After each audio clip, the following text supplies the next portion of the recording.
mostraba la foto de la educación superior y de la realidad en general de nuestro país de esa época, la del neoliberalismo en su máximo esplendor. Hoy, a poco más de 25 años, hay algunas modificaciones que no terminaron de cambiar su esencia. Se hace necesario discutir una nueva ley que refleje los tiempos actuales y los desafíos futuros que enfrentamos. No solo la educación argentina, sino fundamentalmente la sociedad y nuestro país en general. El contexto de la pandemia mundial, que insumió casi todo el año en curso y aún continúa, expuso de forma mucho más clara y cruda las múltiples desigualdades en la sociedad. Una de las aristas más sobresalientes que desnudó esta pandemia fue el agotamiento de un modelo de país para pocos, que llevó adelante el gobierno anterior en sus diversas aristas económica, cultural, social, educativa, sanitaria, de infraestructura. Para quienes creemos en un futuro común, inclusivo, donde no sobra nadie, ese modelo injusto, inmoral, privatista de los sueños y de las esperanzas de la mayoría del pueblo argentino no va más. Es necesario transitar un nuevo camino diametralmente opuesto. En este tránsito, la educación superior tiene mucho que decir y aportar, pero antes se hace necesario repensar el rol de la educación superior. ¿Cuál es su compromiso con el futuro y con el bienestar de la población? En la redistribución de las riquezas materiales intangibles, en la promoción de igualdades y oportunidades, pero partiendo siempre del aquí y ahora, de la realidad en la que nos encontramos. Encontrar una síntesis entre múltiples miradas y experiencias que puedan plasmarse en una ley que rija los destinos de la educación superior en nuestro país para los próximos años. Aquí reside el principal fundamento de los cabildos por una nueva ley de educación superior. Pero equivocaríamos el camino si creemos que es posible una educación distinta sin un modelo de país distinto. Una nueva ley de educación superior debe aspirar necesariamente a un futuro que ofrezca posibilidades de crecer, de desarrollarse, de tener sueños y esperanza para los y las argentinas. Las universidades e institutos de educación superior solamente pueden tener un accionar trascendente en la medida que se hallen vinculadas fuertemente a la realidad y trabajen para el futuro. La educación superior toma a esa o a ese joven que son parte de una realidad y lo lanzan hacia un futuro para insertarlo en una sociedad concreta. Una educación superior que no tenga en cuenta la realidad donde se nutre, que no capacite en una inserción cierta, positiva, concreta para la juventud en el futuro, será intrascendente. Porque la educación superior es el laboratorio que emplea toda la experiencia de la nación, la que articula toda la experiencia de la humanidad para conformar nuevas generaciones capaces de resolver no los problemas presentes solamente, sino los problemas del futuro. Debemos hacer una síntesis, no una suma informativa. Debemos tener una metodología formativa. El principal objetivo no es formar personas que tengan respuestas a algunos problemas, sino conformarlos con una metodología para resolver los problemas futuros, aportar a una sociedad que solucione problemas concretos y reales de su cotidianidad. Este es el camino que vienen dando nuestras discusiones a lo largo y a lo ancho del país en estos cabildos. Por otro lado, no es menos importante valorar fuertemente estos encuentros en cabildos que nos permiten una metodología de participación popular, que fue el caldo de cultivo de la independencia nacional allá por los comienzos del siglo XIX. Nos trae a la memoria la experiencia de los revolucionarios de Mayo, quienes, entendiendo que la soberanía reside en el pueblo, formaron y forjaron estos espacios con una metodología participativa, horizontal, solidaria. La gran experiencia de la síntesis de las ideas soberanas que fueron el sustento de lo que fue y es nuestra nación argentina. Retomar esa experiencia metodológica se rescata como una parte fundante de nuestra identidad nacional, que refleja la potencia de encontrarse y pensar junto a otras y a otros una nueva ley, una educación superior para un nuevo país, justo, soberano, inclusivo y solidario. En este marco desarrollamos el Cabildo del Nuevo Cuyo. Contamos con la presencia de referentes de la educación superior de todo el Nuevo Cuyo y de la Nación, con representatividad tanto académica, universitaria, de los institutos de formación superior, sindicatos, representantes del movimiento estudiantil universitario, terciario, de los docentes, de graduados y no docentes. Esta convocatoria fue generada por el Instituto de Estudios de Formación para la Igualdad, IEFI, la Fundación de Acción para la Comunidad, el Centro Cultural de la Cooperación Floreal Gorini, el Instituto de la Democracia Colectivo Pedagógico para la Emancipación y la Central de Espacio de Ideas, en Cuyo apoyan y conforman la Federación de Estudiantes de San Juan, FADIUM, SIDUNCU, la Federación de Docentes de la Universidad Tecnológica, referentes de consejos superiores y directivos de la Universidad Nacional de Cuyo y de la UTN, y representantes de organizaciones políticas de docentes, estudiantes, graduados y no docentes. De esta manera, damos iniciado nuestro cabildo y le pedimos al compañero Sergio Rodríguez de la Universidad de San Juan, de la Federación de Estudiantes, sus palabras en homenaje a la vicerrectora. Gracias.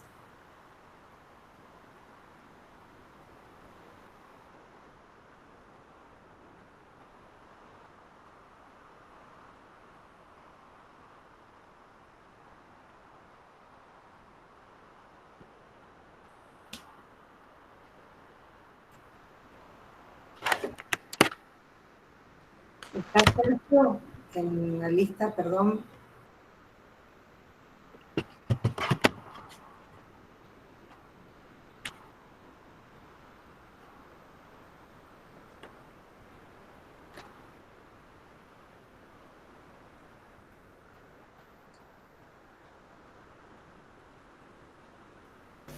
No lo veo a Sergio. ¿No lo ves? Bueno. No sé, Silvia, si querés ayudarnos en esto, comentamos recién en el grupo de coordinación que ha fallecido, producto del COVID, la compañera vicerrectora de la Universidad Nacional de San Juan, y los compañeros estudiantes querían hacer un homenaje, hacer un minuto de silencio y hacer un homenaje por ella, que ha sido y es la mentora y la colaboradora de este grupo estudiantil y político. Si querés agregar algo, Silvia, con todo gusto.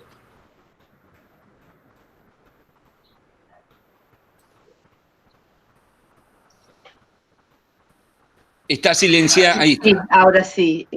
Sí, la verdad que nos veníamos muy preocupados por la salud de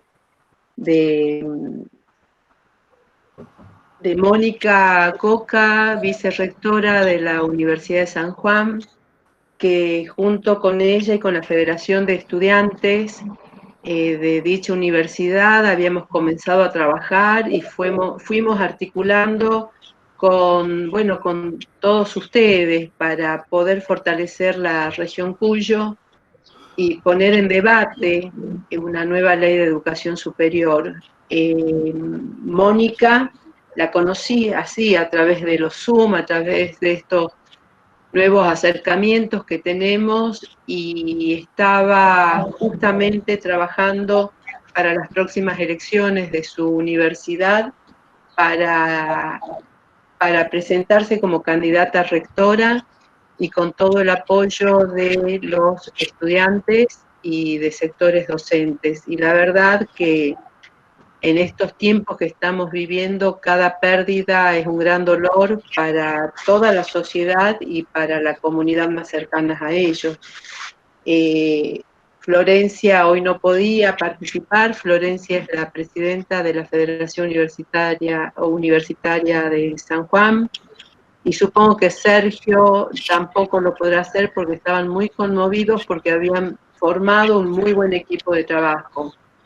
Y sí, cuando se presentó esta situación, hemos decidido continuar con este cabildo porque son los homenajes que hacemos desde las distintas actividades a quienes también lucharon por una universidad pública, una universidad inclusiva, una universidad que está vinculada totalmente desde nuestro pensamiento hacia un país que realmente sea para todos y para todas, y pensando que un mundo mejor es posible. Así que vaya nuestro homenaje a Mónica, y un saludo y un abrazo muy fuerte a cada uno de sus compañeros y compañeras y que estuvimos trabajando juntos, que ustedes estuvieron trabajando, compañeros del Cuyo, compañeras del Cuyo, y que hay que seguir adelante y buscar de ir completando cada uno de los objetivos. Esos son los homenajes que hacemos, esas son las memorias que tenemos que seguir teniendo para ir logrando, ¿no?, un mundo más justo. Gracias.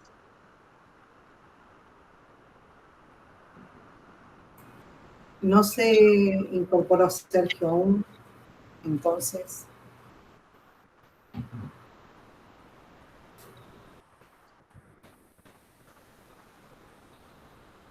Bien, en algún momento seguro bueno, nos pidieron los organizadores del bloque C, que es el bloque de toda la temática estudiantil, tal vez por la situación que están viviendo, pasarlo para el día de mañana. Vamos a ver si lo podemos concretar, el cambio con los inscriptos.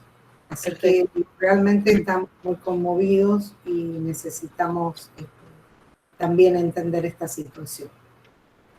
Así que bueno, damos...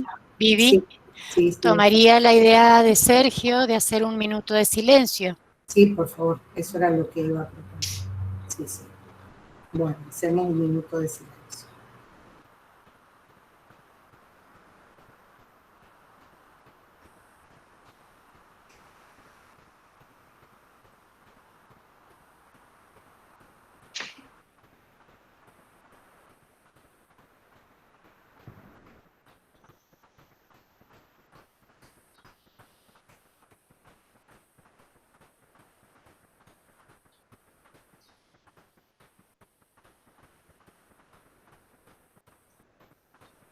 Bueno, muchas gracias.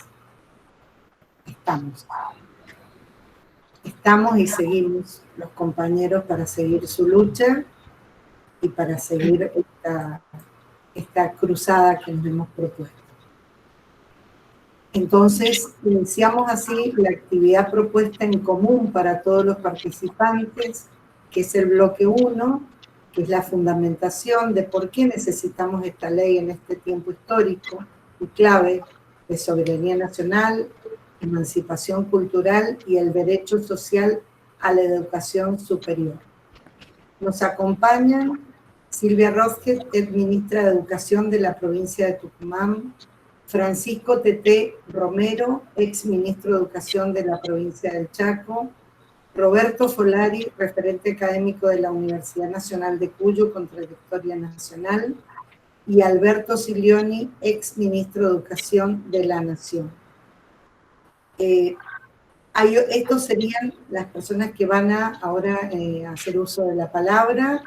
También Marines Bolmer, ex viceministra y directora general de escuela de la provincia de Mendoza. Y teníamos a Adrián Caneloto, que es un funcionario nacional de el Infot, ¿no? Perfecto. UNIPE. Rector de UNIPE, Viviana. Rector de UNIPE, Universidad Nacional, sí, Pedagógica. Pedagógica, sí, sí, sí. Bueno, bien, entonces queda en el uso de la palabra Silvia para dar Muy bien. y el marco a este bloque. Gracias. Bueno, muchísimas gracias. Cuando venimos trabajando desde distintos cabildos, desde distintos lugares, vamos viendo cómo no estamos igual que cuando lanzamos el primer cabildo.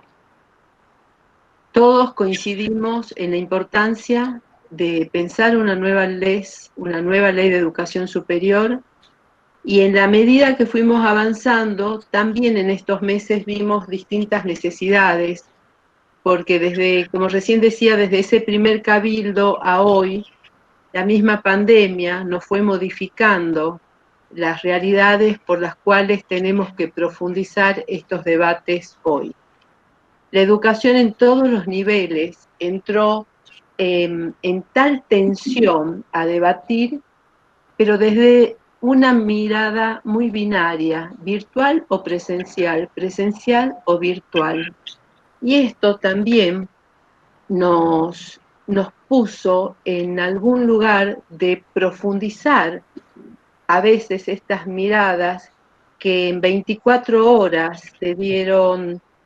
nos tuvimos que acomodar a una nueva realidad, intentando dar respuestas conocidas cuando estamos enfrentando una realidad totalmente desconocida, llenas de incertidumbres, justamente por esa ruptura que se da en un quiebre de nuestra zona de confort cognitiva, que intentamos buscar, reitero, las mejores respuestas posibles, pero siempre dentro de una mirada tradicional de lo que venimos acostumbrados.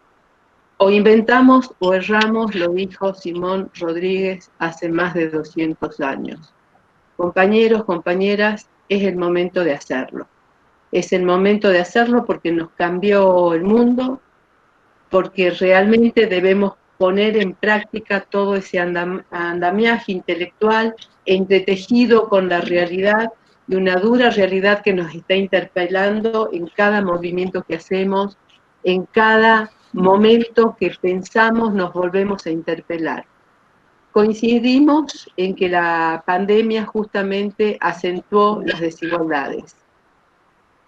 Hoy tenemos un país, los últimos indicadores nos están mostrando, con casi un 50% de la población en situación de pobreza y un 60% de nuestras infancias y juventudes ya son pobres. Y es esa una de nuestras preguntas que debemos hacernos. ¿Cómo hacer para que esas juventudes que son nuestros estudiantes del nivel superior puedan estar dentro de las universidades, puedan estar dentro de los institutos de educación superior, puedan estar terminando su escuela secundaria? ¿Cómo hacemos para construir un país para todos y para todas, con acceso al trabajo, levantando las banderas permanentemente de la educación como derecho humano y como bien público? ¿Cómo nos comprometemos? Justamente, Vivi lo decía en su introducción, a ser parte de generar un nuevo proyecto de país. Pero ¿cómo nos comprometemos en serio a hacerlo? Porque es justamente la educación superior la que da ese refuerzo necesario a través de sus egresados, los que debemos seguir trabajando para que el proyecto de un país para todos sea posible.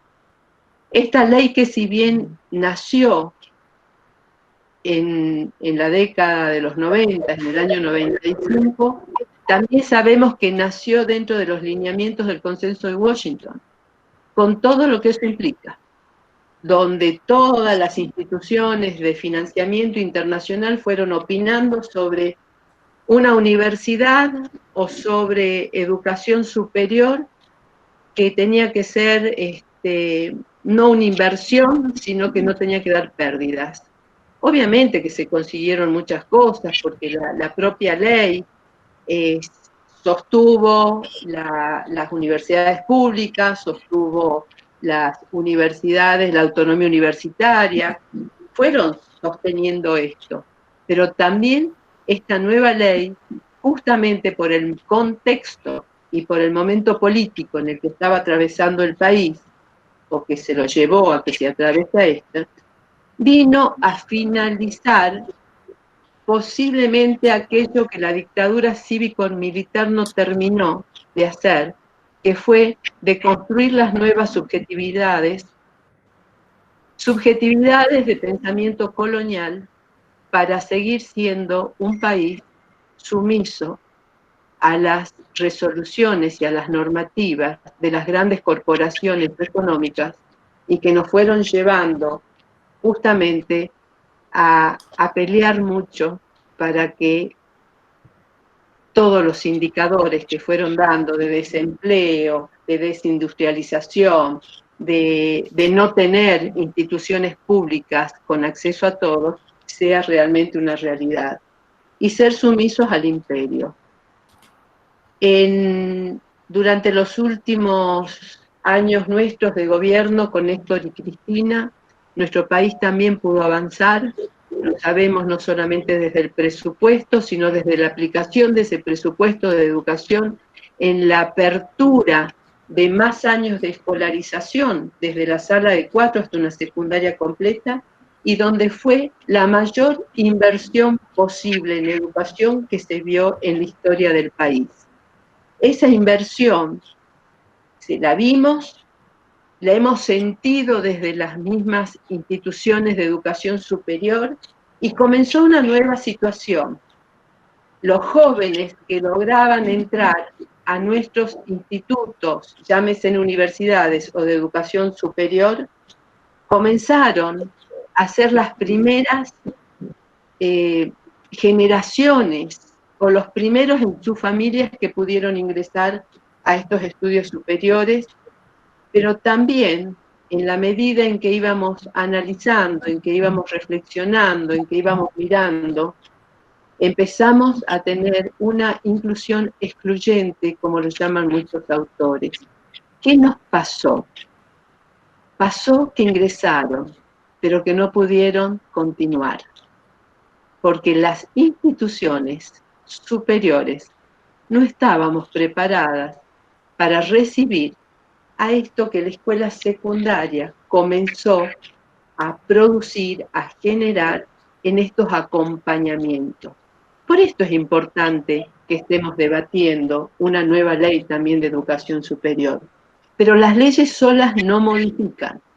Modifican en la medida en que nos vayamos comprometiendo con las reformas necesarias. Yo me pregunto, ¿debemos profundizar no solo los conceptos, sino las acciones para construir soberanía educativa, tecnológica, científica, emancipación cultural? Pero ¿cómo vamos a lograrlo cuando tenemos solo un 20% de nuestros estudiantes que se gradúan? Cuando tenemos un 80% de nuestros estudiantes o que se demoran o se van. O cuando tenemos en muchos lugares, les decimos a los chicos andate antes de que lleguen.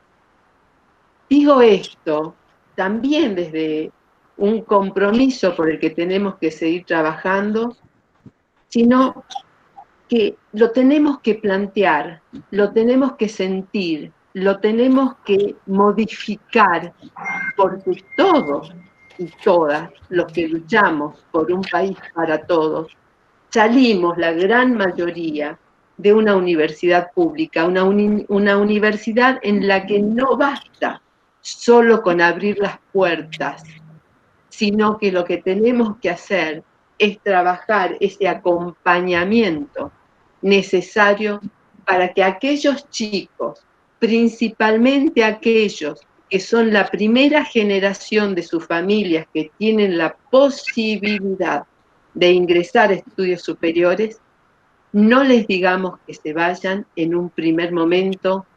Por ejemplo, y esto salió de los propios debates de los cabildos, poner matemáticas en el primer trimestre en ciencias exactas, por dar solo un ejemplo, es sostener aquellas materias que todos reconocemos como las materias filtros y coladores. Cuando estamos trabajando desde una universidad que tiene que tener las puertas abiertas, sosteniendo las banderas de la reforma, sosteniendo las banderas de los últimos años, existen los propios obstáculos adentro que los tenemos que plantear, queridos compañeros y compañeras.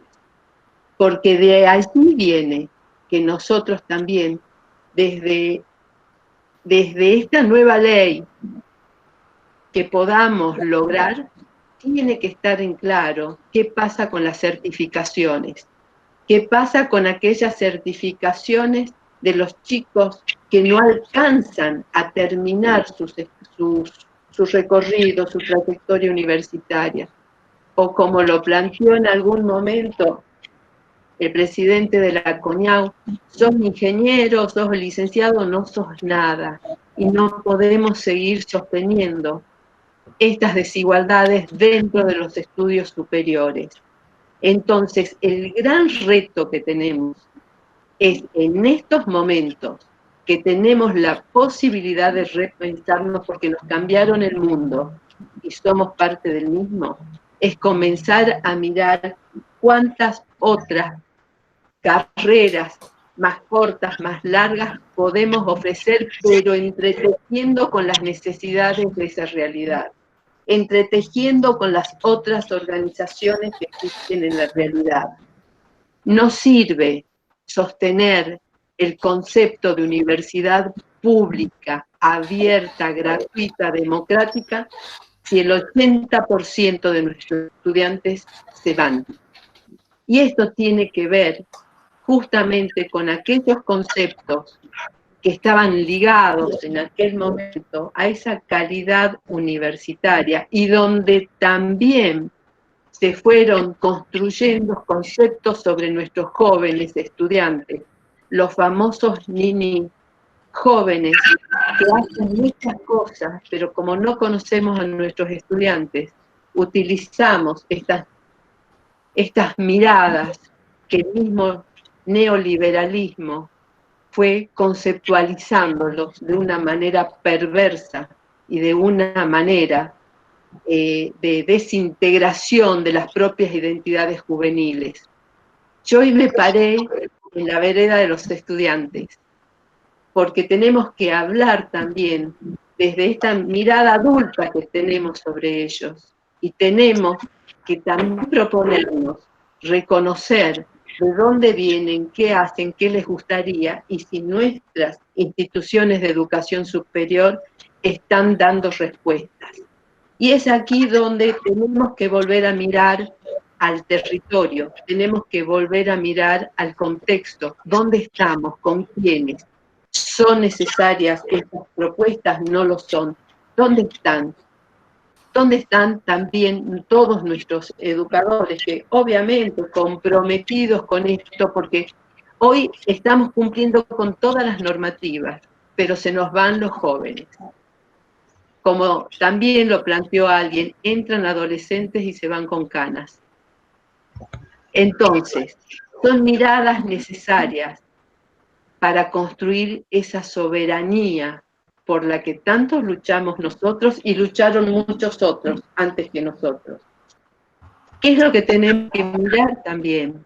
Que no haya instituciones de primera y de segunda.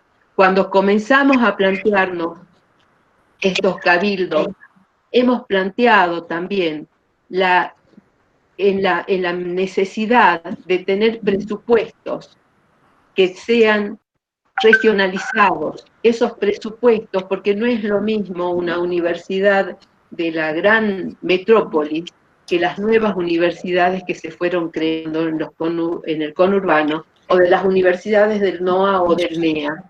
¿Cómo hacemos esa expansión universitaria para trabajar realmente con esa comunidad? ¿Qué nos pasa entonces con esa revisión de una mirada no endogámica, no hacia adentro de la universidad, sino de permitir que sea permeable y de salir al territorio a trabajar con todas nuestras comunidades y convertirnos realmente en ese centro de investigación y de propuesta de las situaciones y realidades que nos vienen proponiendo para generar más trabajo, más propuestas de ciencia, de investigar qué pasa con el desarrollo local.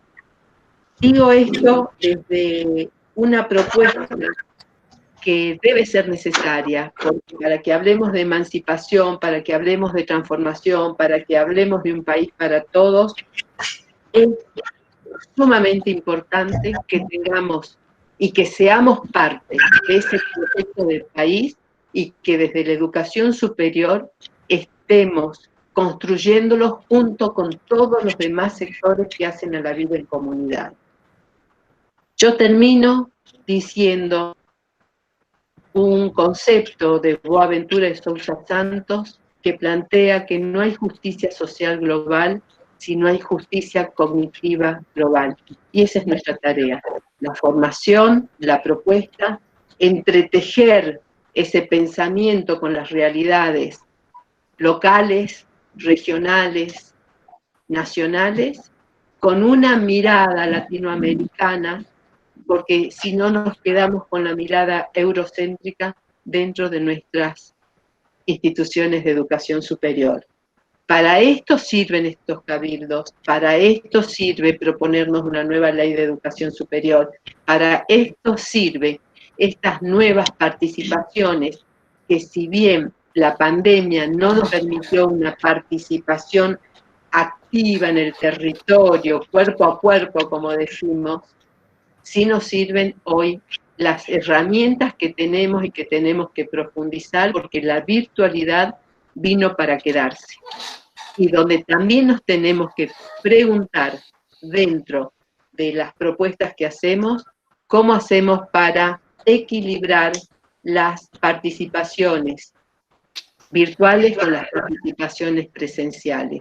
Sostenemos que la presencialidad es fundante de los vínculos que se generan en las vidas universitarias, en las vidas estudiantiles, pero también tenemos que potenciar hoy la virtualidad para llegar, cuando tengamos conectividad, que es una de las tareas, a todos aquellos lugares de difícil acceso, para que también puedan sentirse parte de la educación superior.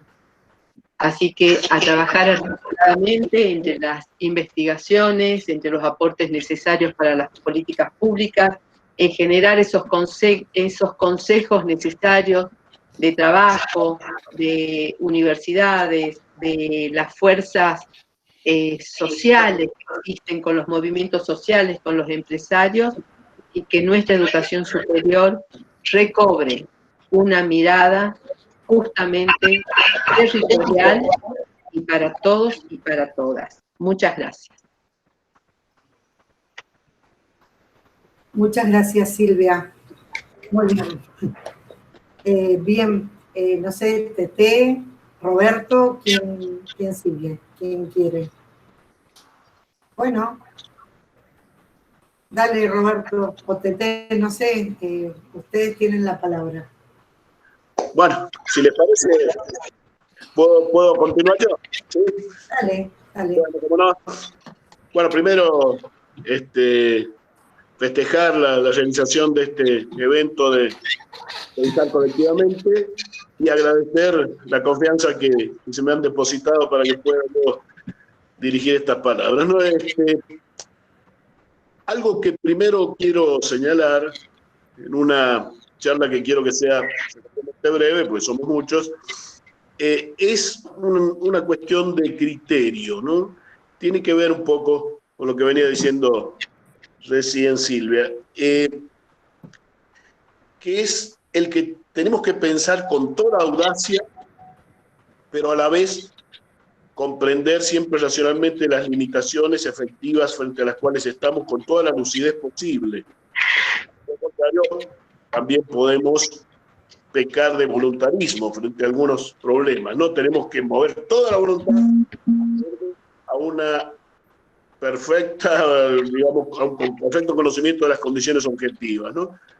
Lo digo respecto a varios problemas. Uno, al cual hacía referencia Silvia, el tema de la deserción. Ciertamente se puede hacer muchas cosas allí, es muy interesante la idea, por supuesto, de las titulaciones más breves, también la de dar algún tipo de certificación de los cursos tomados, aunque no se haya habido titulación, pero así todo, y con el enorme esfuerzo que se ha hecho, por ejemplo, en el conurbano, en tareas de apoyatura, que son extraordinarias y enormes, para estudiantes que tienen problemas, digamos, de aprendizaje, así todo, hay una relación fuertemente necesaria entre ingreso abierto y baja tasa de ¿no es cierto?, de retención. Si nosotros bajamos el ingreso, aumenta la retención, esto es automático. Por eso es que Argentina tiene, comparado a otros países, una muy baja tasa de retención. Entonces tenemos que trabajar fuertemente todos los mecanismos posibles de mejora de la retención, todo lo que recién se hizo alusión, pero difícilmente podamos suponer que vamos a tener, por ejemplo, en carreras de 5 años, una retención alta, si mantenemos, y claro que lo queremos mantener y lo vamos a mantener y sostener y aumentar el ingreso abierto, ¿no es cierto?, el ingreso democrático de la universidad. Pero, digamos, una retención muy alta en esas condiciones es estadísticamente imposible. Creo que hay que tenerlo claro, porque si no siempre salimos mal. Es decir, hemos hecho un gran esfuerzo y seguimos estando muy mal porque tenemos alta deserción. Bueno, vamos a continuar bajándola, pero esté claro que nosotros no vamos a competir con ciertas universidades estadounidenses en retención. ¿Por qué? Porque ellos pagan y, claro, va una pequeña elite, entran unos pocos y, lógico, se mantienen. ¿Se entiende, no? Una segunda cuestión en cuanto a este criterio de que sostengamos a la vez toda la imaginación para el cambio y seamos conscientes de las restricciones, tiene que ver con precisamente hasta cuánto podemos llenar de pueblo la universidad, ¿no?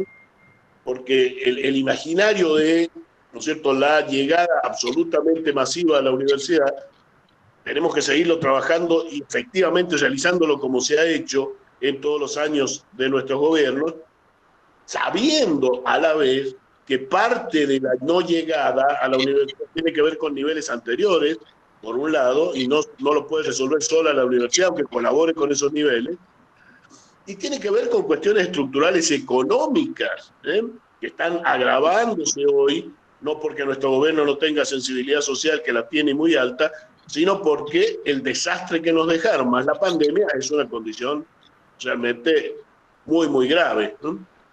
Entonces, en esas condiciones tenemos que ser lúcidos de que hay ciertos elementos de la exclusión en el aparato escolar que no tienen que ver con la universidad y que la universidad no los va a poder resolver por sí sola, pase lo que pase, ¿no? Una última cosa en este sentido, que he charlado informalmente ayer un poquito con María Inés Bormer, es que la relación con los institutos de educación, de educación superior, que no son todos de formación docente, pero sí la mayoría, es una relación que tiene que basarse en una clara idea de acercamiento, de asociación, pero a la vez de reconocimiento de las trayectorias diferenciales, que son fuertemente diferenciales, como tradiciones, como estilos de trabajo. Unas son provinciales, las otras nacionales, unas son autónomas, las otras no. Es decir, es una diferencia enorme en las formas de gestión y en los modos de relacionamiento con lo pedagógico y con la ciencia, que si no las asumimos de una manera lúcida, nos puede llevar a una especie de fusión confusa. En algún momento estuvo la idea de convertir inmediatamente todos los institutos en universidades, esto fue hace mucho tiempo, Yo por lo menos no estoy de acuerdo con eso, porque no es una cuestión mágica, no es que le cambiamos el nombre y entonces ya hemos democratizado todo, ¿no? Los institutos ya son iguales que la universidad, pues se llaman universidad. No, eso no es una solución. Hay que construir, digamos, el acercamiento y las mejoras en la calidad, además se construyen, no se deciden simplemente. Bien, dicho esto, entonces, me parece importante entonces sostener un imaginario, en el mejor sentido, radical de cambio, radical, ¿no? Lo que implica radical.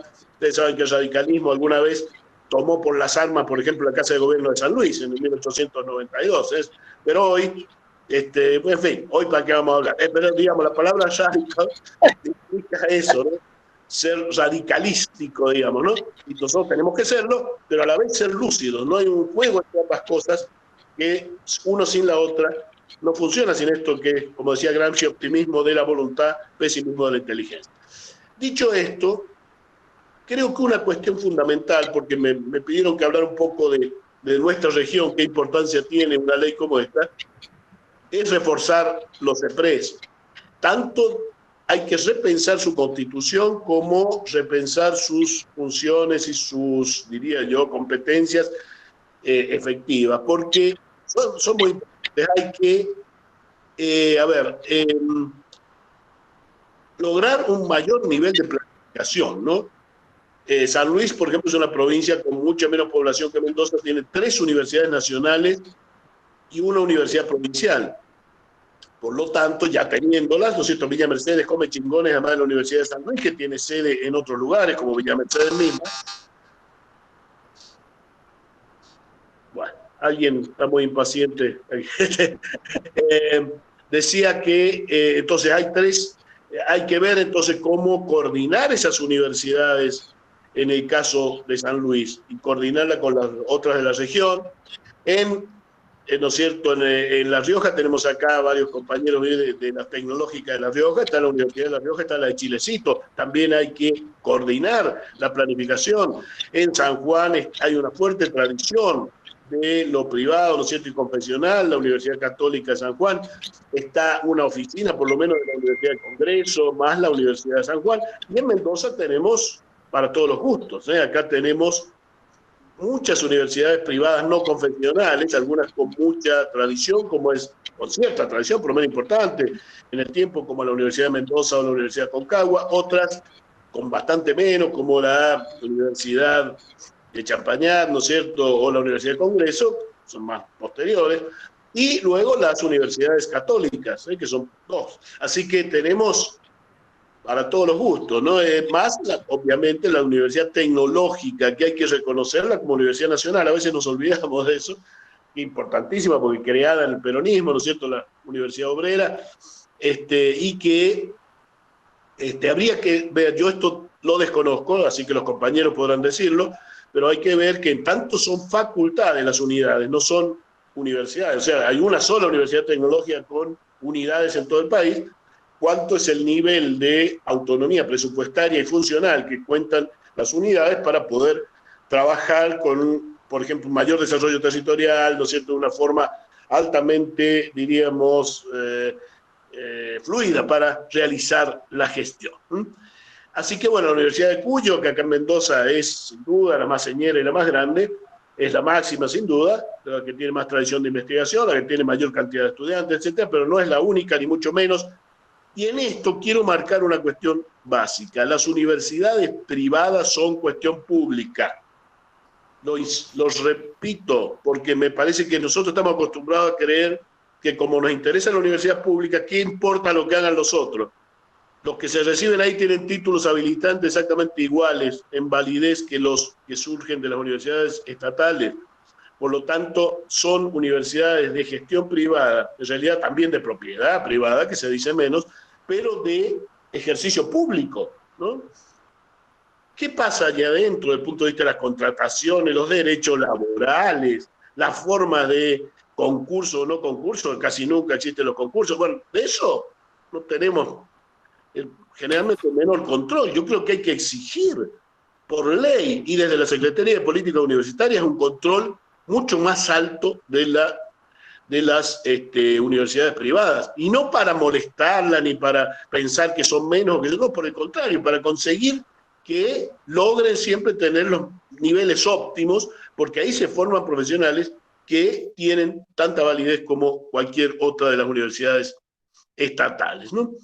Bueno, dicho esto, ¿qué cosas nos proponemos? Bueno, muchas ustedes las conocen mejor que yo, no voy a abundar en ellas, decirlas rápidamente: que haya más presencia de los sectores populares en la universidad, que las carreras respondan a lo socialmente necesario. Eso es todo un trabajo, porque podemos tener carreras viejas que ya no responden a lo necesario, pero ¿cómo cambiamos las carreras sin afectar los derechos laborales de los docentes e investigadores? Esto es todo un tema. Si departamentalizamos, podemos reubicar a los docentes, pero si están en cátedras, son casi imposibles reubicar. La cátedra es algo con lo cual hay que acabar. Esto, por lo menos yo pienso, es prácticamente una rémora cuasi medieval, ¿no? Lo cierto es que hay que readecuar las carreras a lo socialmente necesario. Acá en la Universidad de Cuyo se trabajó en el gobierno de Somoza en esta dirección, favorecer y fortalecer la relación, por supuesto, con el medio social, con toda fuerza, sabiendo que la universidad no puede hacer milagros con eso, pero tiene mucho que hacer, ¿no es cierto? Favorecer la territorialización, que se ha hecho mucho también en la Universidad de Cuyo, pero puede hacerse más. También otra vez una sugerencia en cuanto a principios para pensar: no opongamos lo popular a lo académico, no opongamos calidad con masividad, por favor. No, nosotros queremos popular y de calidad, porque si es de baja calidad, en realidad no va a ser efectivamente popular, porque no va a ayudar a crear condiciones en serio de formar buenos profesionales que sirvan a la sociedad y a los sectores populares. Por lo tanto, cuidado con esto, porque nosotros tendemos a, bueno, basta ya de tanto ocuparse de los altos niveles científicos y pongámonos al servicio de lo popular. No basta ya de ocuparse. Sigámonos ocupando de la calidad y además seamos capaces de comprometernos efectivamente con el territorio y con las necesidades sociales, ¿no? Pero no opongamos. Me parece muy importante, por ejemplo, recuperar los saberes populares. En eso lo que ha dicho Boaventura se ha hecho muy, muy conocido. Yo he hecho una crítica parcial a eso, en el sentido de que nadie entienda eso como demérito del valor de la ciencia. Ojo a eso, que los saberes populares valgan no significa que la ciencia sea un saber cualquiera. Y lo digo por algo muy importante: ¿quién es hoy quien va contra la ciencia?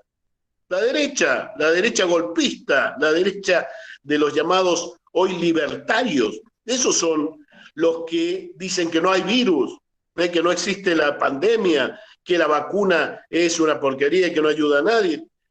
En nombre de la anticiencia hoy está todo el lawfare, está todo lo que se habla en las redes de manera absolutamente desconsiderada, sin considerar un solo dato.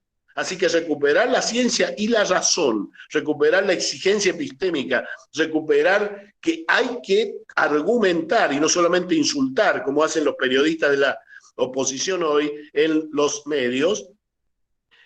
Bueno, eso es toda una tarea ciclópea y cultural, a la cual la universidad tiene muchísimo que hacer. Y mucho tenemos por deslegitimar y hasta ridiculizar, ¿por qué no?, esos cerebros fuera de uso que tienen la mayoría de los periodistas, así llamados, de la televisión en los canales privados de la Argentina, que son los grandes formadores de opinión, ¿no? Por supuesto, alguien dice, los parámetros para evaluar la calidad, sí, por supuesto que están en discusión, pero insisto, que no creamos que cambiar los parámetros va a implicar entonces demeritar todo lo que se viene haciendo, diciendo no, pero es que hacer un buen artículo científico no es lo que nos interesa. No, en algunos casos y temas importantes, claro que sí nos interesa, sí nos interesa. Nosotros no queremos bajar el nivel de las universidades, no es para volver a la vieja discusión que tuvimos en una época, alpargatas sí, libros no, porque los libros se oponían efectivamente a lo popular. Nosotros queremos alpargatas en relación con los libros que se pongan al servicio de las alpargatas, no es decir, queremos popular y científico. Ya para ir terminando, entonces, ¿qué cosas más resolver? Dentro de la universidad hay cuestiones que parecen menores, pero de las cuales quizá hablamos poco. Uno es la que ya dije, la cátedra, yo creo que hay que hacerla así, es por ley. La cátedra es una forma cuasi medieval de organización absolutamente obsoleta, digamos que no permite ni modificar los espacios, ¿no es cierto?, en cual se use al personal docente, ni fluidificar las carreras personales que quedan ligadas al titular. Cuanto mejor es el titular, peor te va en la vida. Cuanto peor es el titular, mejor te va. Metete en una cátedra mala que vas a llegar más arriba. Bueno, produce toda clase de distorsiones. No, la cátedra no realmente es un mundillo cerrado que después los consejos académicos, donde se decide, consejos directivos, tienen que ser lugares donde se resuelva lo estratégico. Toda la administración menor tiene que ser automática en el aparato de gestión y tiene que servir el consejo como último lugar de decisión cuando hay algún conflicto. Pero no puede ser que en los consejos, como a mí me ha pasado, estemos discutiendo si un profesor pidió una licencia, ¿no? O que alguien pide plata para ir a un congreso, ¿no? Bueno, eso me parece, no tiene que discutirlo el consejo, porque si no jamás discute un tema de fondo. Los consejos tienen que discutir temas de fondo, ¿no? Se tienen que crear consejos consultivos, no de decisión, sino, creo yo, por lo menos, sino de consulta, donde estén sindicatos, empresarios, gobiernos, movimientos sociales, ¿no es cierto?, donde haya una presencia de lo que está fuera de la universidad y pueda expresarse. Hay que, después de la pandemia, como ya bien lo dijo también Silvia, hay que equilibrar lo virtual, va a haber que darle un lugar sistemático a lo virtual, porque llega a lugares que no se llega presencialmente, porque permite reuniones científicas internacionales a precios casi nulos, es decir, tiene una gran cantidad de ventajas, pero, ojo, porque en el imaginario de cierto sector tecnocrático, y hubo un directivo de la Universidad Nacional de Cuyo actual que lo sacó en el diario Los Andes, acá en Mendoza, con el imaginario de la virtualización de una vez y para siempre, ¿no? Señores, hemos llegado al mejor de los mundos, al mundo en que todo se hace desde casa. Ya Alvin Toffler había pensado en esto hace 30 años, y ya no vamos a juntarnos en ninguna parte. Desocializamos la sociedad, desinstitucionalizamos las instituciones, individualizamos las experiencias. No, señor. No, nosotros somos defensores del mundo presencial, somos defensores de la institucionalización, somos defensores, ¿no sé?, de la existencia de lo colectivo. Y desde ahí, manteniendo lo presencial, veremos cómo se ligan las cuestiones, ¿no es cierto?, que hay que seguir sosteniendo y aprovechando, virtuales. Manteniendo los derechos de los docentes. Esto es un tema decisivo, porque obviamente cuando uno da un curso, ese curso queda en la plataforma, ese curso puede ser repetido sin que el docente vuelva a cobrar. Está claro, ¿no? No es poco eso, ¿eh? Así que ojo al punto, ¿eh? Es decir, ahí hay una cuestión que hay que ir muy fuerte para dejarla definida de una vez para siempre, ¿no? Los derechos de los docentes de propiedad son de los docentes, no de la institución, porque si la institución los toma como propios, después se olvida del docente y se terminó. Bueno, ya para lo último que digamos es que los posgrados tienen que ingresar al presupuesto. Los posgrados se hicieron precisamente en la época de los 90 como una especie de apéndice y todavía funcionan así. No estoy diciendo que tengan que ser necesariamente gratuitos, es bueno que pueda tener acceso cualquiera, pero bueno, es cierto que muchos sí ya pueden pagarlo, pero lo cierto, al margen de eso, es que tiene que haber un margen real de existencia dentro del organigrama, un margen real de existencia en el presupuesto, que hoy casi no existe. Los posgrados son una cosa rara que anda por ahí, una especie de apéndice privado en lo estatal. Se dice la maestría de María, ¿no es cierto?, o la especialización de Juancito, así como si fueran proyectos personales adentro de la institución, ¿no? Así que hay mucho por resolver allí. Y la relación con los otros niveles es central, por supuesto, con toda la formación docente, con todo el proceso de la formación, ¿no es cierto?, de los institutos. Ustedes han trabajado mucho, ya no voy a abundar, pero sí también el resto de la educación, Por ejemplo, en México, los planes de estudio de primaria tienen muchos universitarios haciéndolo. Y a mí me parece que eso es importante. Tiene que estar acá también. Tenemos que tener presencia del más alto nivel científico en todos los niveles. Por una cuestión, el proyecto sarmientino de la oposición civilización-barbarie produjo un sentido común interno al aparato escolar bastante problemático, que es el que lleva a que la gran mayoría de los docentes beneficiados en los años, ¿no es cierto?, del kirchnerismo, voten en contra. Esto es así, lo sabemos, nos guste o no, digamos, ¿no? Acá en Mendoza es flagrante, digamos. Entonces, ¿por qué sucede eso? Una de las cosas es la mentalidad, vamos a decir, escolar, entre comillas, que impuso la versión sarmientina, de que quienes vamos a la escuela somos gente decente y buena, y quienes no pudieron llegar son gente, en cambio, vaga, inútil, en fin, todo lo que sabemos, choriplaneros, etc. Entonces, hay en la escuela lleva la impronta que forma en buena medida esta mentalidad de exclusión hacia lo que ellos llaman el negro, la exclusión racial, la exclusión de clase. Hay que repensar el proyecto escolar nacional totalmente, y en esto la universidad tiene muchísimo que hacer. Nunca ha hecho nada en esto, ni se le pidió que lo hiciera, ni ha querido hacerlo.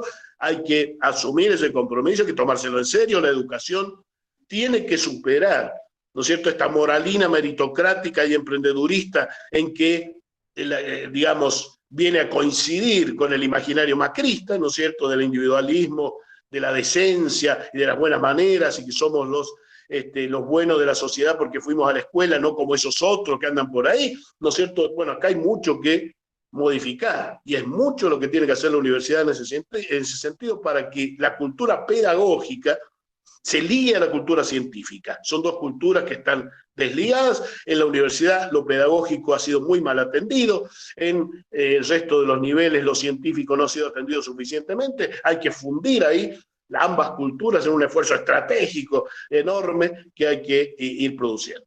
Bueno, muchísimas gracias, compañero. Muchas gracias, Roberto. Muy interesante. Bueno, sabemos que este bloque es el bloque más fuerte, más rico, más conceptual. Después vamos a ir a trabajar a los bloques más particulares, ¿no? Así que bueno, en mérito al horario, vamos a aclarar a todos los presentes que una vez terminado este bloque daríamos el ingreso al resto de las salas. Así que, Tete, ¿te parece arrancar? ¿Cómo no? Todos los aportes que nos quedan, que me parecen sustanciales. Gracias. Bueno, muy buenos días. Felicitaciones a todas y a todos quienes han organizado este cabildo de Cuyo. Y sumo también brevemente mi homenaje a Mónica Coca, que tiene seguramente lo mejor que un docente puede recibir, que es el cariño y el amor de sus estudiantes. Me parece que no es cualquier reconocimiento y es muy importante. Coincido desde luego con las perspectivas generales que han planteado tanto Silvia como Roberto, y me gustaría arrancar, escribí como para utilizar mis 10 minutos. Me gustaría plantear que, como dice Einstein, la elección de la forma es una decisión ideológica, como lo fue la construcción de la Ley Nacional de Educación. Por lo tanto, lo que nos propusimos desde el 22 de mayo no es solamente construir la discusión, construir el horizonte de sentido de la discusión, sino sobre todo construir el sujeto coral y federal de la discusión. Y ahí yo quiero sobre todo plantear lo necesario de este momento, que no se propone elaborar los articulados de la nueva LES. Se propone construir las ideas fuerza, las 25 ideas fuerza, que no surgen de un gabinete, sino surgen de lo que cada una de nuestras regiones educativas construyen desde sus diversidades. Porque si es cierto que necesitamos un nuevo contrato social y pedagógico, que eso es una nueva ley de educación superior, lo que estamos haciendo nosotros es sembrar la semilla del deseo de la transformación. Subrayo, sembrar la semilla del deseo de la transformación, porque todas y todos quienes estamos aquí no creemos en la fuerza de lo prescriptivo, creemos en las construcciones que empoderan a los sujetos que la construyen, porque no se pueden cambiar las condiciones materiales sin cambiar las simbólicas, y nosotros necesitamos que el sujeto verdadero de las políticas públicas transformadoras, que son los sujetos sociales multisectoriales, sean los que construyan las condiciones de posibilidad de una nueva ley. Repito, no estamos discutiendo el articulado de la nueva ley, sino las ideas fuerzas que se construyen desde lo federal. Esa es nuestra idea de nación y esa es nuestra idea de construcción. Vamos ahora al otro punto fundamental, que es, sabemos este año que ni el mercado educa ni cura. Reaparece en un momento de encrucijada civilizatoria el Estado. Y lo que pudo o no quiso hacer con sus políticas públicas para salir a rescatar a quienes somos náufragos de un momento civilizatorio tremendo. Por eso resulta indispensable situar a la idea de la soberanía educativa como llave maestra para la descolonización, desmercantilización, despatriarcalización cultural, lingüística y, como decía Roberto también, epistemológica y educativa. En el siglo XVIII, tanto Hobbes como Francis Bacon dijeron eso que todavía pesa: saber es poder. Y ahí andan las teóricas y los teóricos de la sociedad del conocimiento neutro y objetivo. Pero Foucault, hace tiempo ya, dijo, ojo, saber es poder. El poder es un saber que construye, diríamos en estos tiempos, subjetividad y sentido común. Por lo tanto, cuando nosotros decimos, no solo hay que cambiar las condiciones materiales que abran las puertas de la universidad, hay que construir la simbólica, que hagan deseables, desde pedagogías para esas nuevas ciudadanías, para esos nuevos sujetos a los que entran, para no garantizar solamente, como decía Silvia, el ingreso, sino también la permanencia y el egreso en tiempo razonable. Pero no desde cualquier concepto de conocimiento, porque nosotros tenemos que dejar fijado que concebimos al conocimiento, lo cual es una decisión ideológica, como aquel instrumento capaz de interpretar y transformar la realidad en todo aquello que ésta tenga de injusto, y junto con aquellos sujetos que en cada territorio le dan sustento y sentido a nuestras instituciones de educación superior. Yo voy a proponer 5 razones por las cuales nos parece que es necesaria una nueva ley. Primero, tenemos una ley que ha mercantilizado cada uno de los intersticios y rincones de nuestra vida académica. La ley de educación superior, ya dijeron que está en vigencia, inclusive demostró que sigue estando viva cuando la ley que nosotros llamamos cariñosamente Adriana Puigros, la modificatoria del 2015, introduce 7 artículos y ni bien los introduce, hay recursos de amparo presentados por rectores de universidades nacionales y públicas que cuestionan qué cosa. Vamos al meollo, lo gratuito y lo irrestricto. Ojo que esa es una discusión por el corazón del sentido del derecho social a la educación. Necesitamos entonces acordar de qué hablamos cuando hablamos de desmercantilizar y de qué hablamos cuando hablamos de la educación superior es un derecho social y humano. ¿Qué implica? ¿Cuáles son sus alcances? 2, ¿De qué hablamos cuando hablamos de un proyecto de soberanía nacional? Para quienes venimos desde el peronismo sabemos que el modelo de sustitución de importaciones siempre ha tenido un cuello de botella. Técnicamente le dicen la restricción externa, nos faltan dólares. Nuestro modelo es de producir piezas de bajísimo o de poco valor agregado e importar piezas de alto valor agregado. Se necesitan muchos dólares. Necesitamos transformar esa matriz. Una de las cuestiones fundamentales de una nueva ley es que se tiene que proponer no solamente la ley, sino, como toda ley, un plan estratégico con metas a corto, a mediano y a largo plazo para cumplir esas metas. ¿Cómo fue? Alberto y María Inés se acuerdan perfectamente, no se planteó la Ley Nacional de Educación sola, sin su ley de financiamiento educativo. Pensar estratégicamente a 10, a 20 años con metas de ese nuevo contrato social me parece que es importante, porque los problemas estructurales, necesitamos decirlo, no se resuelven en 5 años y es necesario construir esos grandes acuerdos. Bueno, pero para cambiar esa matriz productiva, esa matriz que exija de un modelo de economía extractiva, necesitamos cambiar también la matriz epistemológica y la matriz cultural.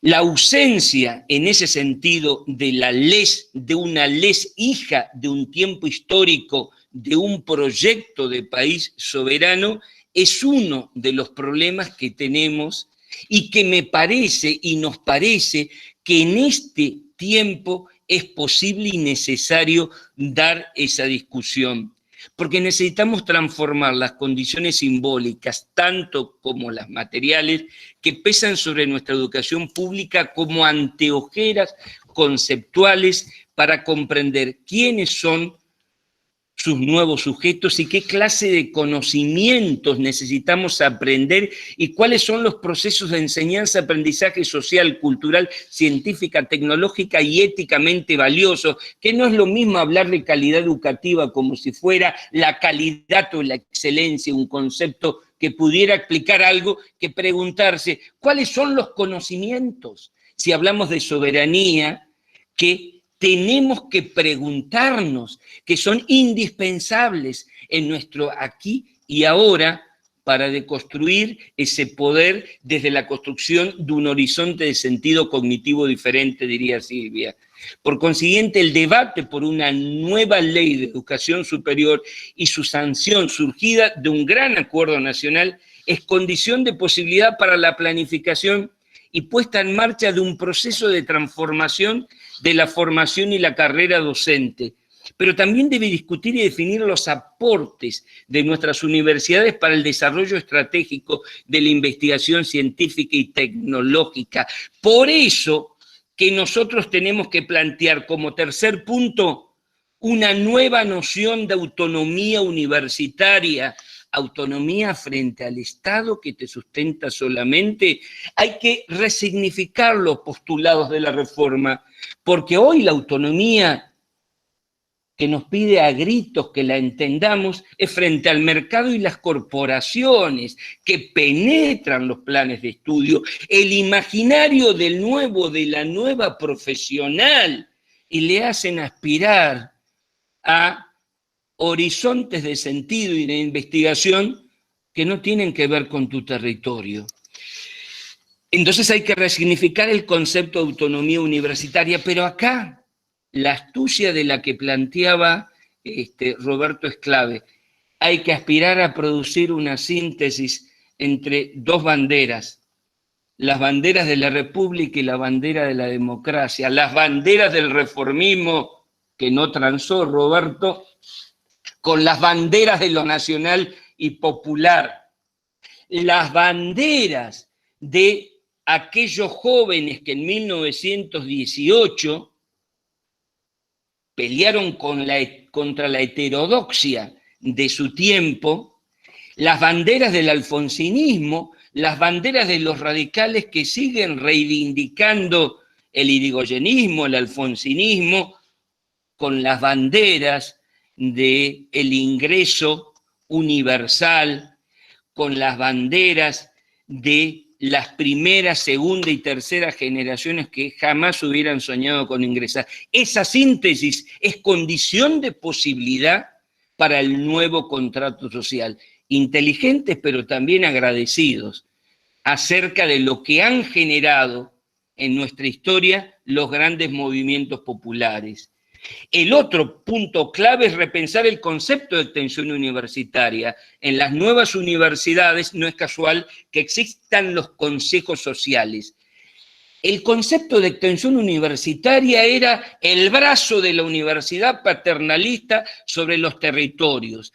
Hoy los consejos sociales, con diálogo entre los actores y actrices, sujetos de los territorios, con la universidad, para que en un diálogo de ida y vuelta se genere la agenda para intervenir dialógicamente en esos territorios, es la retroalimentación que necesitamos.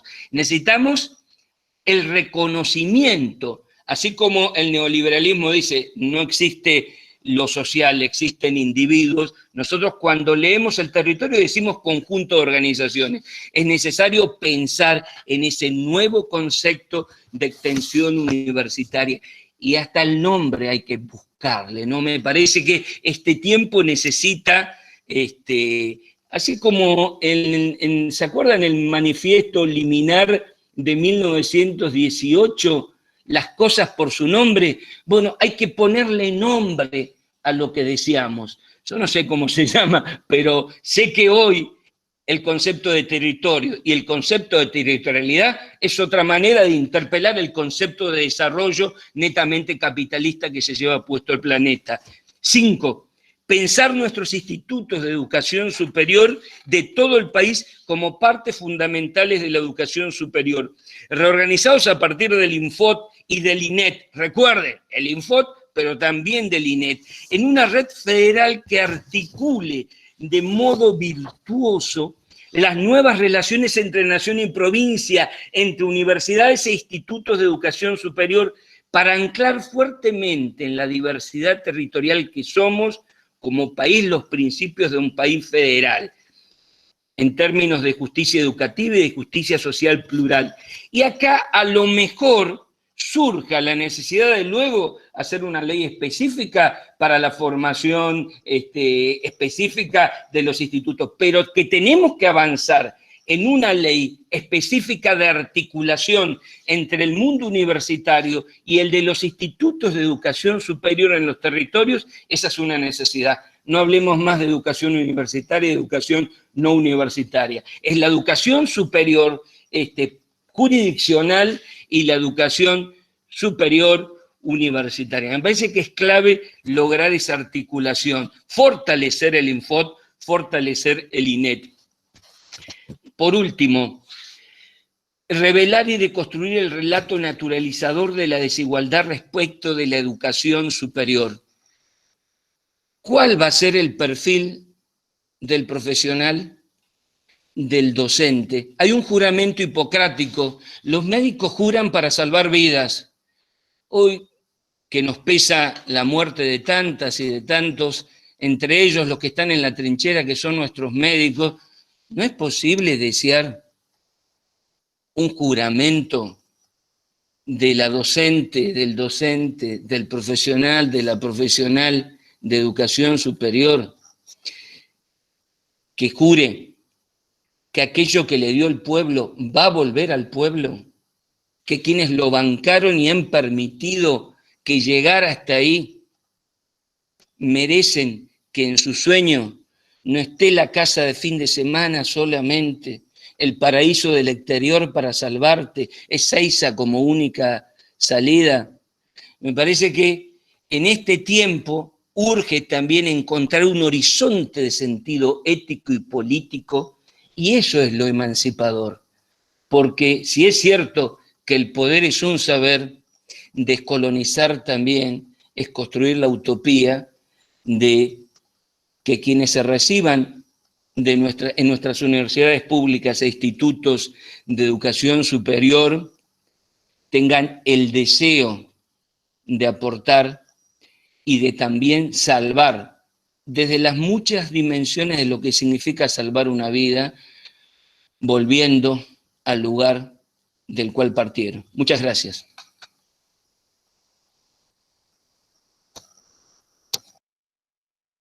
Muchas gracias, Tete. Muchas gracias. Bueno, Alberto, compartís tus propuestas. Gracias. Sí, buen día. Lo primero, la pregunta indicada del Zoom, ¿se escucha bien, Viviana? Se escucha. Sí, se escucha. Perfecto. Bueno. Hablar último no es ni mejor ni peor, simplemente voy a ir por el lado que fueron mis compañeros de mesa, así que agradezco a Silvia, a Roberto, a Tete. Coincido en lo general, me parece que han dejado algunas cuestiones bien interesantes para seguir discutiendo. Quiero agradecer a todos los organizadores, organizaciones sociales, políticas, a las universidades que están comprometidas en esta organización. Permítanme que le mande un abrazo especial a mi compañera María Inés Volmer, agradeciéndole y por supuesto el recuerdo de Mónica y su tarea, su trabajo. Voy por 3 o 4 reflexiones que en algún sentido volverán sobre lo que han escuchado. Primero, a mí me parece que hay que ratificar en estas discusiones, en estos tiempos de pandemia y de discusión, y siempre desde el sur del sur, donde estamos, hay que volver a ratificar nuestra condición de herederos, nuestra historia. Provenimos de luchas y provenimos de ideas que en algún sentido son las que tenemos hoy y están expuestas. En la intervención inicial Viviana hablaba de no sobra nadie y me hacía acordar de Artigas, que hace 200 años decía que habrá patria para todos o para nadie. O sea que venimos de ahí y venimos en los últimos tramos de un año belgraniano, que es exactamente lo contrario que hacía la derecha con el pasado, ¿no? La derecha lo licuaba y te metía la ballena franca en los billetes para que te olvidaras de todo. Bueno, nosotros miramos a ese pasado, lo atesoramos, hay una extraordinaria tradición pedagógica, política en nuestra América. Recordamos que hace 220 años Belgrano fue el primero que por estas orillas pensó que se debían educar los negros, los huérfanos, las mujeres, los pobres, los indios. Entonces, venimos de ahí. Y en términos universitarios, me voy apurando para ser respetuoso con los tiempos, pero lo que todos los que estamos acá sabemos. Reforma del 18, el radicalismo democrático, podría ir para atrás, metiéndome en problemas, porque Roca es la distribución de 42 millones de hectáreas, pero también es la ley 1420. Entonces, el pasado se analiza sin beneficio de inventario. Ley 1420, 1884, nosotros pensamos que en la Argentina todos debían terminar la primaria 4 años antes que en Brasil se aboliera la esclavitud. Entonces para ser justos también con nuestro pasado y con nuestro pasado más antipático. Gratuidad universitaria, esa nos gusta, los que provenimos de esa idea y lo repetimos mucho, y ahí hay la simiente de una nueva universidad, pero también hay otras expansiones universitarias que hay que ponerlas sobre la mesa. El plan Tacchini, hecho durante la Revolución Argentina, que no nos gustaba nada, por supuesto, la Revolución Argentina también es el incremento de universidades. Con otros objetivos distintos al sentido en que los gobiernos populares crean universidades, pero no importa, el pueblo reinterpreta los objetivos y después le da los usos que le debe dar. El menemismo también creó 11 universidades públicas. También hay que decir que en los 10 años de menemismo pasamos de 20 universidades privadas a 44 universidades privadas. Y eso también forma parte de una realidad. Creo que Roberto hablaba del mundo de la universidad privada también. Yo entonces ratifico ese concepto de universidad democrática, gratuita e inclusiva, más allá de todas las discusiones que trajeron a este foro los compañeros y las compañeras. Porque por supuesto sabemos que les estamos ofreciendo a muchos compatriotas, muchachos y muchachas, un derecho que no lo pueden ejercer. Pero en todo caso quiero marcar la diferencia sustantiva de una sociedad como es la nuestra, que se deja atrapar por esta discusión y esta limitación. Porque todos estamos de acuerdo que todos deben ir a la universidad y nos damos cuenta que no todos pueden concretar ese derecho. Y entonces ahí juega lo que claramente ha dicho Roberto del trabajo entre calidad y masividad, o lo que ha dicho Teté, ese juego entre las construcciones materiales y simbólicas. Por supuesto, esto debe ser una discusión que excede al mundo de la educación. Ahora, quiero decir que la distancia que hay en la Argentina entre la universidad y los sectores más vulnerables, más carecientes, es infinitamente menor que la que hay en otros países de la región. Y digo, de ningún modo, ni de lejos, diría que hemos triunfado y que ya está. Quiero decir que para algunos muchachos y muchachas de los sectores carecientes, la universidad es algo posible. Es algo que está dentro de ese horizonte de posibilidades. Cuando en otros países esto es impensable, ni se puede pensar como derecho. La segunda deuda interna de los Estados Unidos es la deuda universitaria. 40 millones de estudiantes deben 1.100 millones de dólares en créditos universitarios. Por supuesto, esto genera un tipo de universidad. Los estudios universitarios en los últimos 20 años aumentaron el 500%.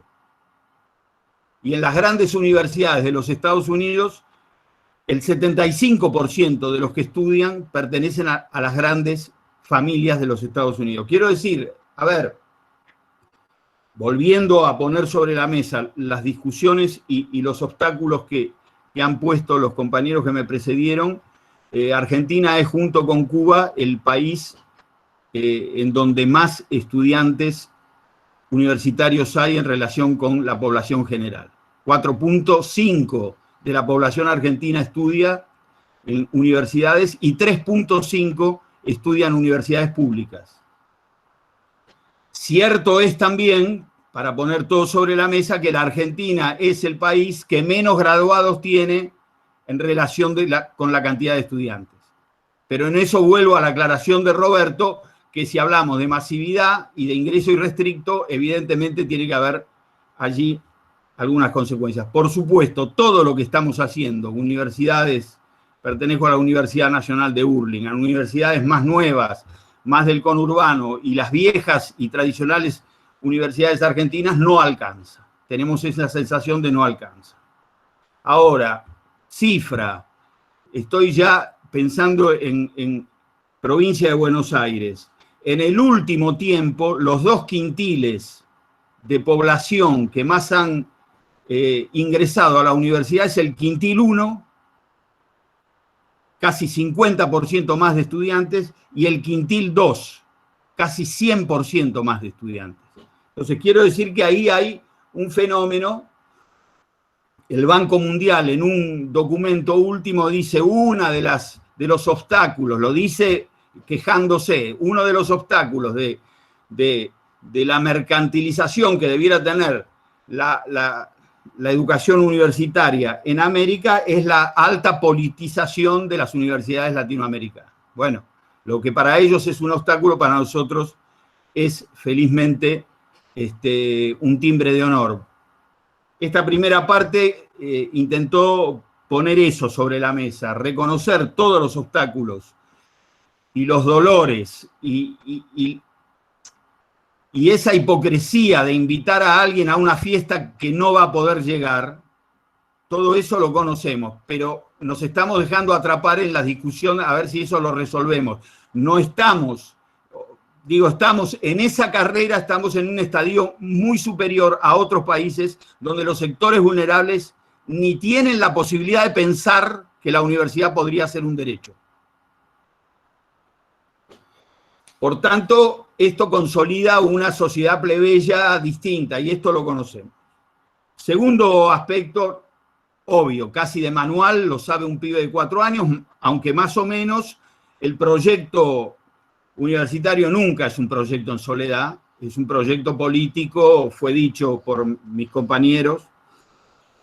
Tuvimos la oportunidad de generar 17 nuevas universidades, 2003-2015, nunca creció tanto el número de universidades, casi duplicar el PBI universitario, pero esto no es una acción en soledad, esto debe leerse junto con el pago al FMI, con la reestructuración de la deuda, con los canales educativos, con las nacionalizaciones, con la nacionalización de los fondos de la FJP, la ley de medios, las jubilaciones, la AUH, conectar igualdad,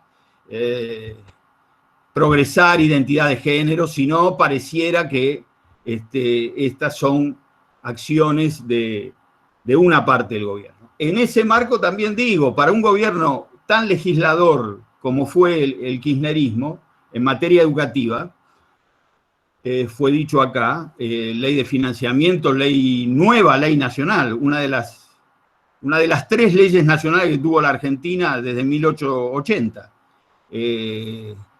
Ley de financiamiento, ley de educación técnica, ley de centros de estudiantes, ley de educación sexual, y podría seguir, En ese marco se nota mucho más la ausencia de una nueva ley de educación superior. Está claro, no es el momento de explicar, pero no vimos condiciones, y en todo caso es una ausencia. Si alguno quiere ponerlo en términos de crítica, ahí faltó, puedo decirlo, sí, ahí faltó una nueva ley de educación superior.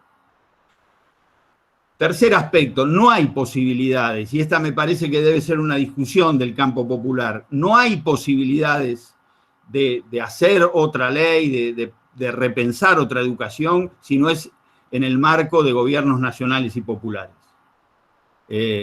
Por eso hay que pelear con uñas y dientes con el neoliberalismo, han quedado expuestas sus políticas 2015-2019, sus dichos reiteradamente ofensivos, que todos los días se expresan, y en estos días con expresiones de funcionarios de la ciudad de Buenos Aires.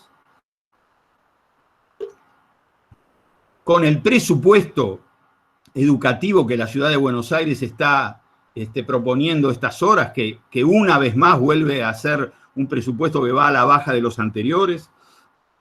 Entonces digo, ahí hay otra discusión. ¿Por qué traigo esto? ¿Por qué esta discusión está en las aulas universitarias, está en los patios de las escuelas? A ver, no respeto la opinión de todos, pero esa proporcionalidad, alta proporcionalidad de compatriotas de derecha que hay en la Argentina, esa proporción está en el sistema educativo. Por tanto, no todos queremos ir al mismo lado cuando pensamos la universidad del futuro y cuando pensamos la escuela obligatoria del futuro. Hay otros que no piensan como pensamos nosotros. Nosotros somos 50, 70, a veces el campo popular,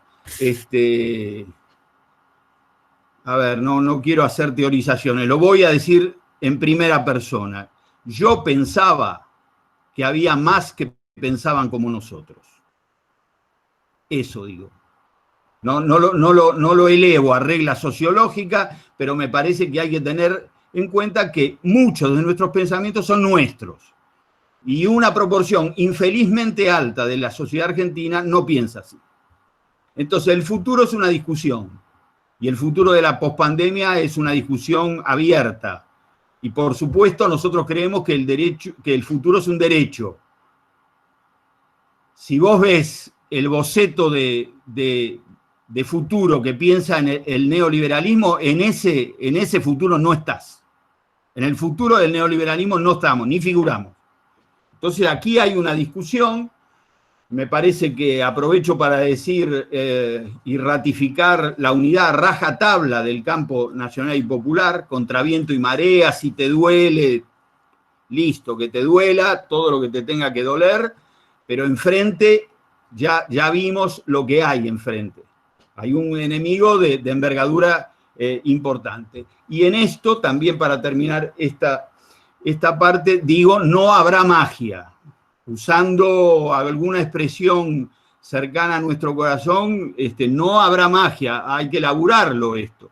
Hay que elaborarlo, hay que pensarlo, hay que estar espalda con espalda, y hay que priorizar la unidad y hay que priorizar el objetivo, que en este caso será una ley y en otros casos serán otras cosas. En ese marco, por supuesto, la ley de educación superior, la nueva ley de educación superior por supuesto, es discutir el futuro de la Argentina y a mí me parece que eso es lo que nos debemos. Miren, ustedes conocen el coloquio de ideas, esa juntada de la derecha argentina, del poder concentrado de la Argentina, que se hace todos los años en Mar del Plata. Este año se hizo, hubo una edición 2020 del coloquio de ideas. El lema del coloquio de ideas 2020 es ¿qué país queremos ser? O sea que la derecha también se interroga sobre qué país quieren ser. Y para aventar algún dolor de los que dicen que perdimos la batalla cultural, si escuchan a algunos representantes de la derecha, ellos también dicen perdimos la batalla cultural. Digo, estamos en el medio de una pelea en donde ganás, perdés, ganás. Por tanto, nada está dicho para siempre. Me parece que esta discusión será asumida por los nietos de nuestros nietos y para siempre. Y esto, en todo caso, lo pienso como una buena noticia. ¿Por qué hay que salir de la ley actual? Con todas las caracterizaciones que hicieron mis compañeros sobre la ley actual. Ley que no impidió que hiciéramos lo que hiciéramos respecto del crecimiento de la universidad. Eso también hay que decirlo.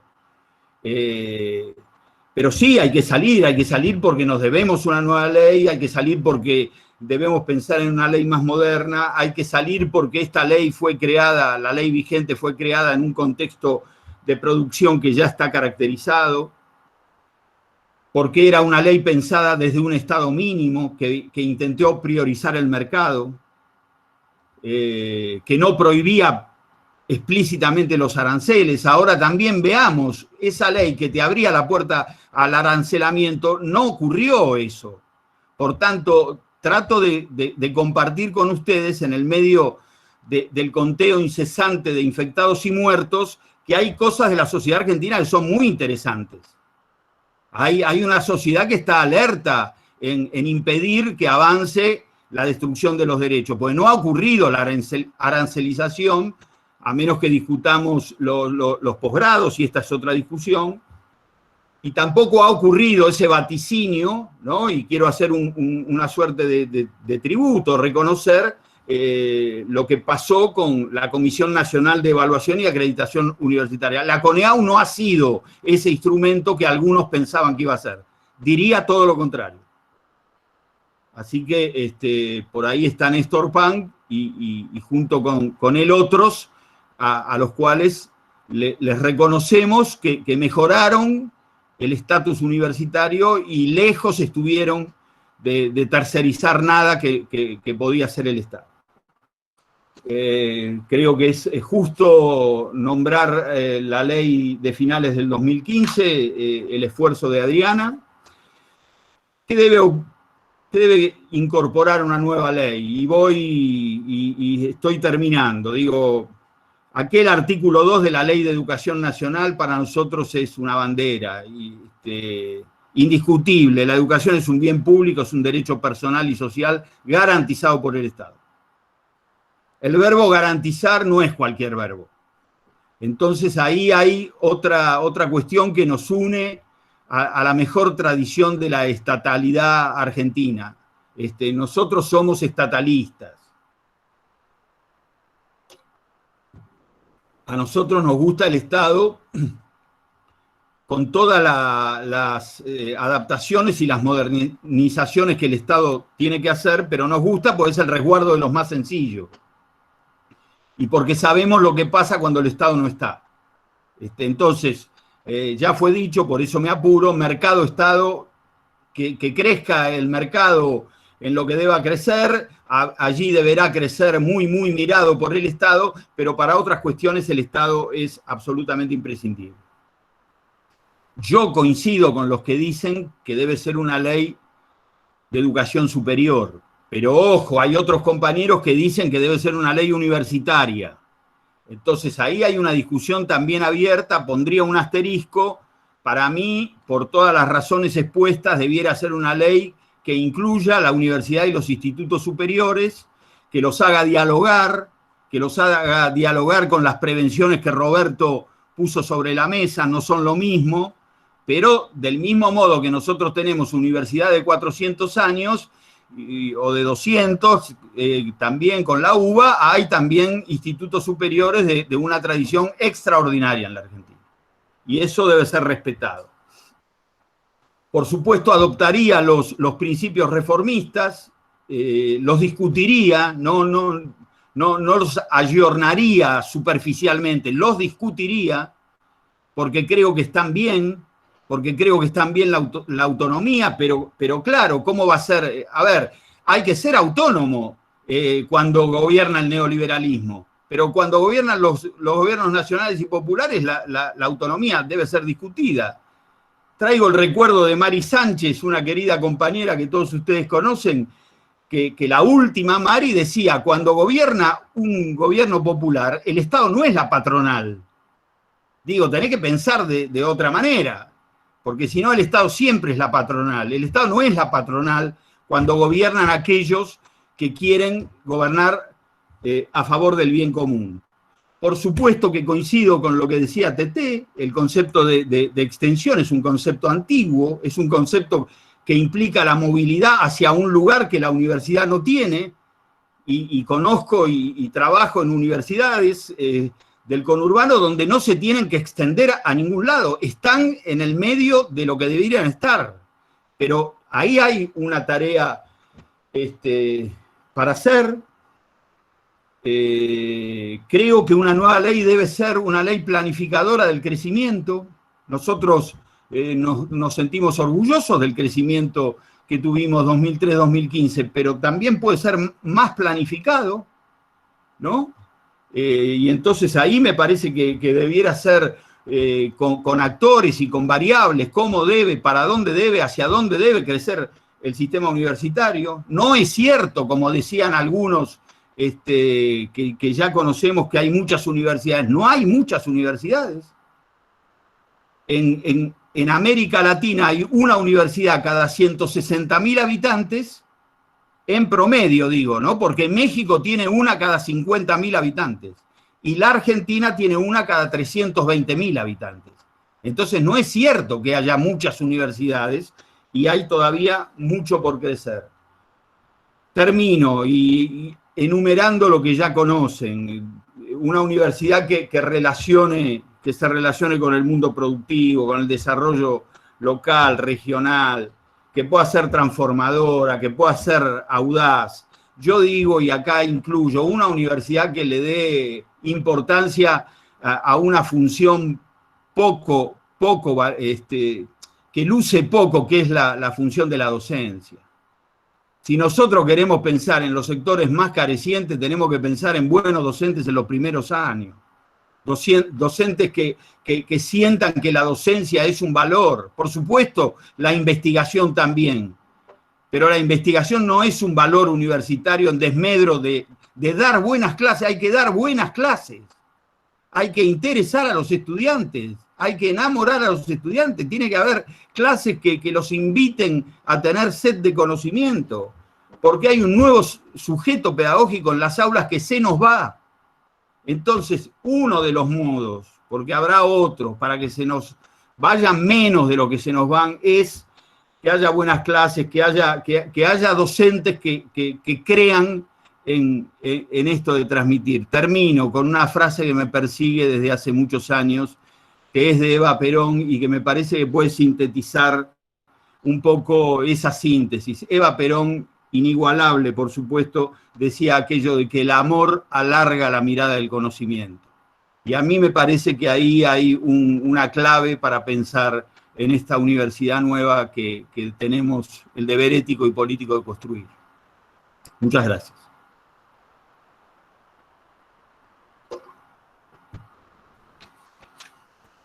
Bueno, muchas gracias, Alberto. Brillante, muy bien. Estamos muy complicados con la manera de inicio de los bloques, pero sería interesante, yo no he visto acá en el chat pedido de palabra de algún otro, si a ustedes les parece prudente pasar a trabajar en los bloques o dar un lugar para alguna consulta previa. Todo esto se va a desarrollar en los bloques, me parece que ahí es el momento probablemente de hacer los aportes de cada uno de nosotros. Si les parece, nos tomamos un descanso de unos 10 minutos y vamos arrancando ya con los links de los bloques, que los voy a copiar acá para que ya lo tengan por cualquier dificultad que hayan tenido, ¿sí?